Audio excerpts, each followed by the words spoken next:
খান মই আপোনাৰ planet green আৰু ইকো ৱেষ্টৰ ফাউণ্ডাৰ হয় আমি এজন আফ্ৰিকান ডেলিগেট এজনক মাতি আনিছোঁ আমাৰ ইণ্ডিয়ালৈ তেখেত আপোনাৰ টায়াৰ স্কাল্পটাৰ হয় তেখেতে আপোনাৰ ৱেষ্ট টায়াৰৰ পৰা আপোনাৰ বেলেগ বেলেগ নানান ধৰণৰ জন্তু চৰাই আৰু বেলেগ বেলেগ ধৰণৰ স্কাল্পটিং কৰে চ' তেখেতক আমি লাষ্ট 3 years পৰা ট্ৰাই কৰি আছিলোঁ আনিবলৈ কাৰণে ইণ্ডিয়ালৈ কিন্তু কোভিডৰ কাৰণে আৰু কৰোণাৰ কাৰণে আমি সেইটো ছাকচেছ কৰিব পৰা নাছিলোঁ এতিয়া তেখেতে আগষ্টৰ 2 তাৰিখে ভিজাটো পাই পেলাই তেখেতৰ এতিয়া 2 মাহৰ কাৰণে ভিজা আছে তেখেত হোপফুলি আহি পালে আৰু তেখেতৰ পৰা আমি এটা প্ৰজেক্ট কৰিম এতিয়া প্ৰজেক্টৰ নাম হয় প্ৰজেক্ট বিটি য'ত তেখেতে এতিয়া আপোনাৰ 16 ফিটৰ এটা এলিফেণ্ট বনাব টায়াৰ দি পেলাই স্কাল্পটিং কৰি পেলাই আৰু তাৰ পৰা আমি শেষলৈকে এটা ৱৰ্কশ্বপ প্ৰভাইড কৰিম 3 daysৰ কাৰণে আৰু তাৰপিছত এটা চেমিনাৰ হ'ব 3 daysৰ কাৰণে য'ত আপোনাৰ নানান ধৰণৰ মানুহ আহি পেলাই য'ত ষ্টুডেণ্ট অফিচাৰ্ছ আপোনাৰ বিউৰ'ক্ৰেটছ আৰু যোন আহি পেলাই জইন কৰিব পাৰে ৱেষ্ট মেনেজমেণ্টৰ ওপৰত এৱেৰনেছ আৰু আপোনাৰ স্কিল ডেভেলপমেণ্ট আৰু এমপ্লয়মেণ্ট জেনেৰেশ্যনৰ কাৰণে এই প্ৰগ্ৰামটো আমি অনুষ্ঠান কৰিছোঁ এতিয়া আমি তেখেতক কাইলৈ তেখেত পালেহি অসম ডিব্ৰুগড় মোহনবাৰী এয়াৰপৰ্ট আমি তেখেতক অসমৰ পৰা পিক আপ কৰি আনিলোঁ ইয়াত অৰুণাচল প্ৰদেশ দীপা ভিলেজলৈ ইয়াতে আমাৰ ৰেজৰ্ট এটা আছে পায়নিয়াৰ চিকৰ ৰেজৰ্ট সেই ৰেজৰ্টতে আমি এতিয়া প্ৰথম ফেজৰ কামটো আগবঢ়াম তাৰপিছত আমি বেলেগ বেলেগ ষ্টেটত গৈ পেলাইও কামটো কৰিম এতিয়া আপোনাৰ তেখেতে ইয়াত এটা হাতী বনাই থৈ যাব আৰু লগতে আপোনাৰ বেলেগ বেলেগ ষ্টেটৰ আৰু বেলেগ বেলেগ জেগাৰ অৰ্ডাৰ্ছো এতিয়া আহি আছে যিহেতু কাৰণে আমি বেলেগ বেলেগ আৰু এনিমেলছো বনাব লাগিব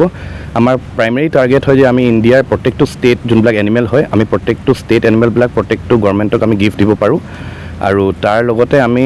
এই কামটোত নানান ধৰণৰ আনএমপ্লয়ড ইউথ জড়িত হ'ব যিহেতু কাৰণে আপোনাৰ ইয়াতে স্কিল মানুহ আমি বনাব লাগিব এতিয়া বহুত ধৰণৰ স্কিল আছে যোনবিলাক আজিলৈকে আমাৰ ইণ্ডিয়াত ষ্টাৰ্ট হোৱা নাইকিয়া চ' এই প্ৰজেক্টটো যোনটো হয় এইটো আজিলৈকে ইণ্ডিয়াত হোৱা নাইকিয়া এইটো first ever project in India so' সেইকাৰণে আমি প্ৰজেক্টটোৰ নামো আপোনাৰ ৱেন আফ্ৰিকা মিটছ ইণ্ডিয়া বুলি থৈছোঁ আৰু আমি ভাবোঁ যে এইটোৰ পৰা আপোনাৰ বহুত ইউথৰ লাভান্বিত হ'ব য'ৰ পৰা আপোনাৰ তেখেতলোকে আনএমপ্লয়মেণ্টটো আঁতৰি পেলাই নিজৰ চিন্তাধাৰণা নিজৰ ভাল আইডিয়াবিলাক দি পেলাই নিজৰ কিবা এটা এজ আ এণ্টাৰপ্ৰেনাৰ আগবঢ়াব পাৰিব নিজৰ জাৰ্ণিটো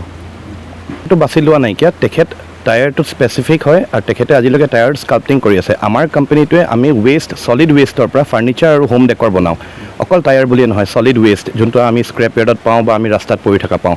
কিন্তু তেখেত স্পেচিয়েলাইজড হয় টায়াৰ স্কাল্পটিঙৰ ওপৰত চ' সেইকাৰণে আমি তেখেতক প্ৰথম স্কাল্পটিং যোনটো টায়াৰ দি পেলাই হ'ব ইণ্ডিয়াত তেখেতৰ সেইকাৰণে আমি ইয়াত মাতি থৈ আনিছোঁ from Nigeria and I'm a sculptor and I specialize in recycling waste specifically on tire. Wow, I'm come here to collaborate with Planet Green, you know, to come together to do a project which has to do with recycling. So I'm going to stay here for a month plus, hopefully 40 days to get this project successful.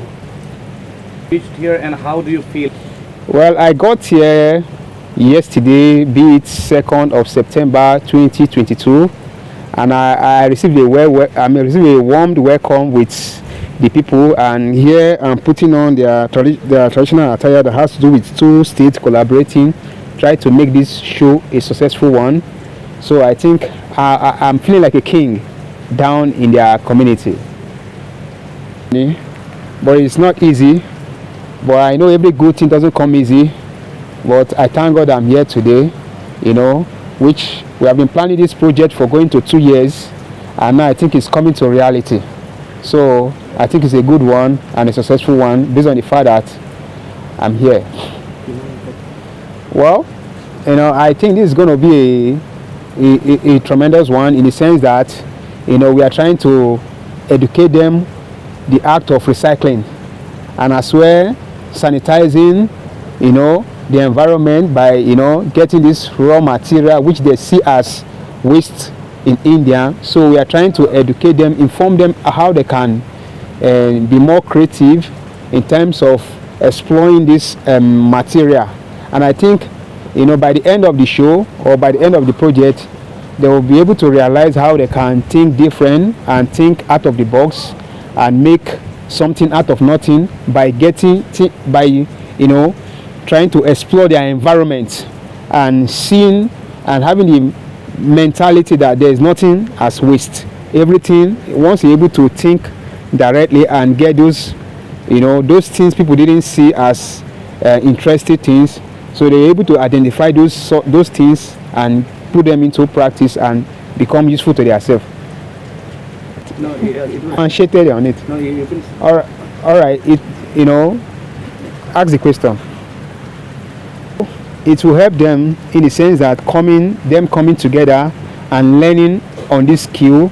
You understand me? Once they're able to learn this skill, it will reduce the unemployment,